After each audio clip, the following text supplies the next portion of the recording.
Well, greetings everyone, and welcome back to our Standing Watch program. The national and international press has been having a field day. Sarah Palin's 17-year-old daughter is 5 months pregnant.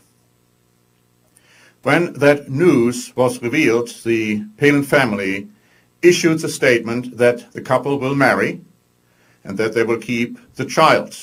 A decision which I, by the way, wholeheartedly endorse and agree with. And then the official statement went on to say, and I quote, "We have been blessed with 5 wonderful children who we love with all our hearts and mean everything to us. Our beautiful daughter came to us with news that as parents we knew would make her grow up faster than we had ever planned. As Bristol faces the responsibilities of adulthood, she knows she has our unconditional love and support." Now, you would expect something like that from the family, and I totally understand why it was worded in such a way, but of course the most important aspect of the matter wasn't mentioned. The reaction of the press was either one of Schadenfreude, meaning somebody is happy about the misfortune of somebody else, or a warning that because of the lack of proper contraceptives, unwarranted, unwanted pregnancies occur, or on the other hand, it was stated that we should be happy that the couple made the right decision to marry and to keep the child. And again, the most important aspect of the matter wasn't mentioned. Then there has been a lot of debates on the internet whether statutory rape was involved in the case. And since I'm an attorney, I went to the Alaska statutes and reviewed them in light of the facts as they were presented. And I can assure you that no statutory rape was involved whatsoever. But again, the most important aspect of the matter was overlooked. Because now I'd like to talk to you in my other capacity, that of a minister. I haven't read an article, maybe you have, but I haven't seen one, where the word sin or sinful conduct was mentioned. Well, Dobson coined the word mistake. Others talked about hormones which are flying. But what about sin?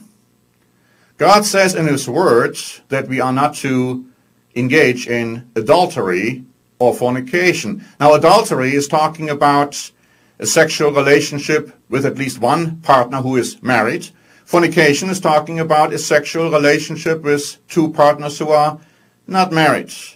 But God says that is sin. Now, of course, we can obtain forgiveness once we repent of our sin. But we should understand that fornication is sin. That's not an old-fashioned concept. That's not something which is no longer relevant today. Because when God tells us not to do something, it is for our good. And there are reasons, there are consequences. Let me read to you from an article which was published in the New York Daily on September 3, which comes close to what I'm trying to say. This article pointed out, whatever its political implications, the out-of-wedlock pregnancy of Sarah Palin's 17-year-old daughter is emblematic of a truly lamentable social phenomenon. Across America, and especially here in New York City, far too many teenage girls become pregnant every year, well before most are emotionally and financially equipped for parenthood. Ditto for the fathers. In 2006, the city was home to 268,000 girls who were 15 to 19 years old.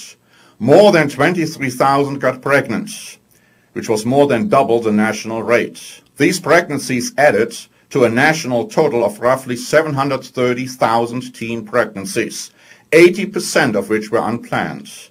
They also drove up the number of abortions, with almost 14,000 New York girls ending their pregnancies, as well as the number of single-parent households, with more than 7,500 giving birth out of wedlock. Thanks to Palin's newfound prominence as John McCain's running mate, Bristol Palin and her partner, Levy Johnston, 18, have been thrown into the spotlight as poster children for what not to do in a relationship at a young age. The responsibility they are said to be taking in planning to marry and raise their child does not eliminate that they are adjusting to the lifetime consequences of irresponsibility. The country would be well served by a frank discussion of the ills that often follow when immature teenagers blunder into pregnancies. Now, I would agree with the article if the irresponsibility referred to refers to engaging in sexual conduct, not just in taking proper precautions like contraceptives. But I think the article doesn't go far enough because it's not just limited to teenagers. Nobody should get involved in premarital or extramarital relationships. Why? Because it cheapens the marriage. I'm not saying that if somebody who has engaged in this kind of conduct cannot have a happy marriage, but it takes extra effort, a lot of extra effort to make that marriage work.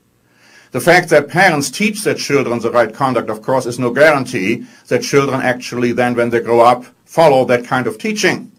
When hormones fly, then maybe the mind may say no and the hormones may say yes, and then we may give in to our hormones, but it's still sin.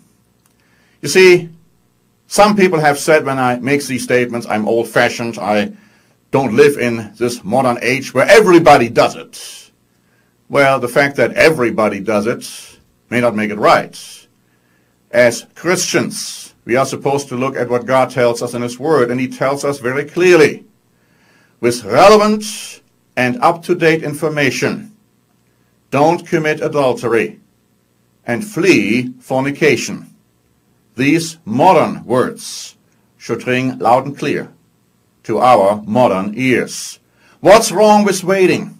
What's wrong with living by the standards God has given us? Why do we always have to try to come up with alternatives?